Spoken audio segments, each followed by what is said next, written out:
Now, the Three Martini Lunch with Greg Corombos and Jim Garrity.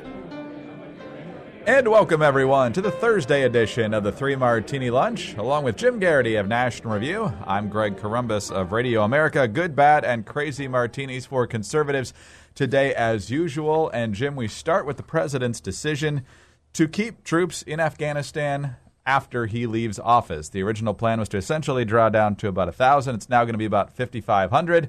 Here's the explanation given by Joe Johns, a reporter over at CNN.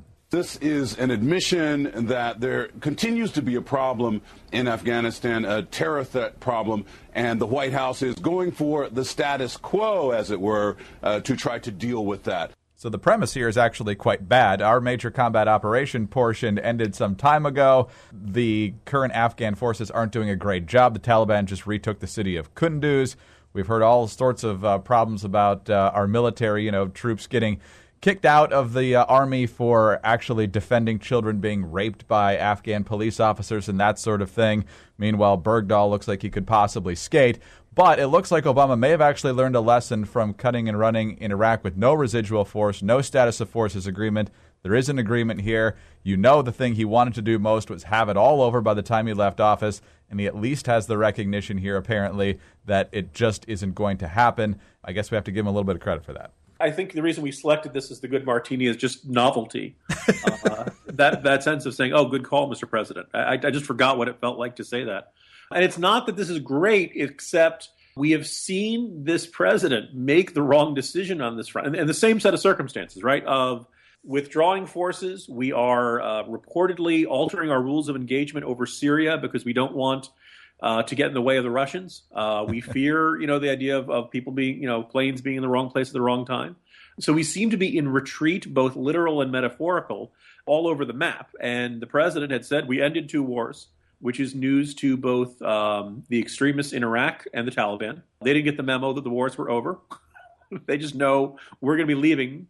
And that's why they took Kunduz, and that's why they were on the warpath, quite literally, because they kind of knew that this was a president who didn't want to be engaged militarily really anywhere in the world. And as a result of that, when it's very clear you're going to leave, they just know they have to wait us out.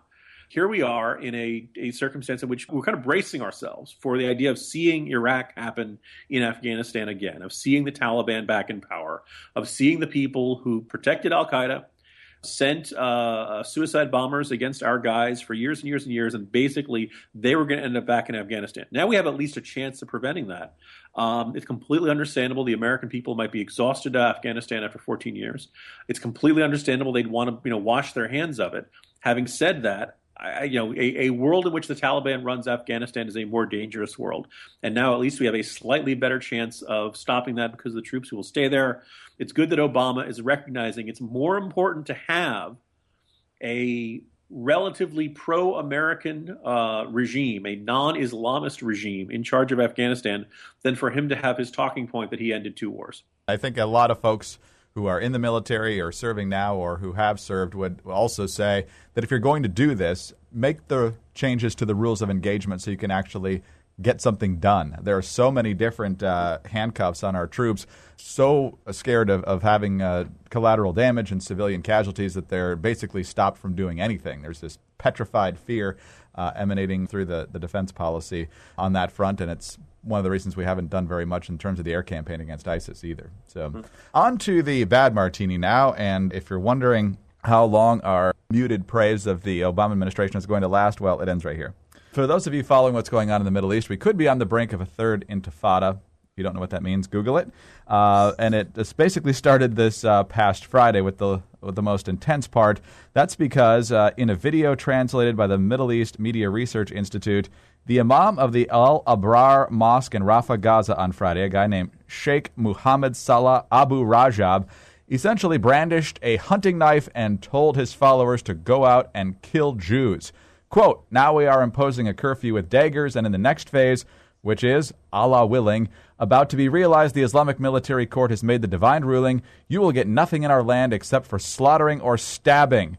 And in case anyone thought that was metaphorical, form stabbing squads, he urged. We don't want just a single stabber. Oh, young men of the West Bank, attack in 3s and 4s. Some should restrain the victim while others attack him with axes and butcher knives. Do not fear what will be said about you. "Oh, men of the West Bank, next time attack in a group of 3, 4, or 5. Attack them in groups. Cut them into body parts." And as we've seen over the past few days, Jim, people are doing this. They're walking up to Jews at bus stops and other public places and just stabbing people. Some have died. Many have been injured. And finally, folks have been fighting back. The Israeli police are obviously very vigilant, and they've actually shot people in the process of lunging at people, trying to stab them. And of course, we can't figure out in our government who has the moral high ground here. Here's John Kerry speaking at Harvard University.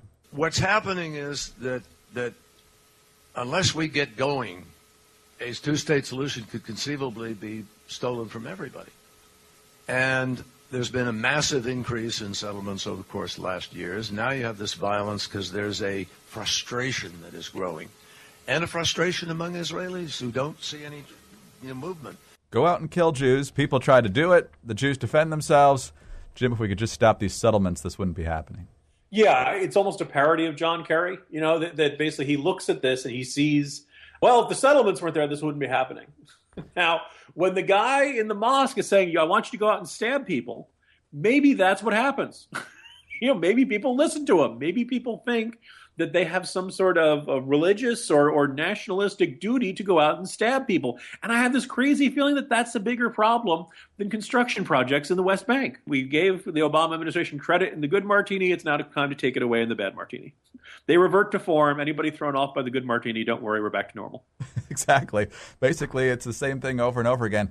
It's just so complicated. I guess we'll just never know what motivates them. Who can tell? It's the mystery. If only there was some way they could say what they really meant to do.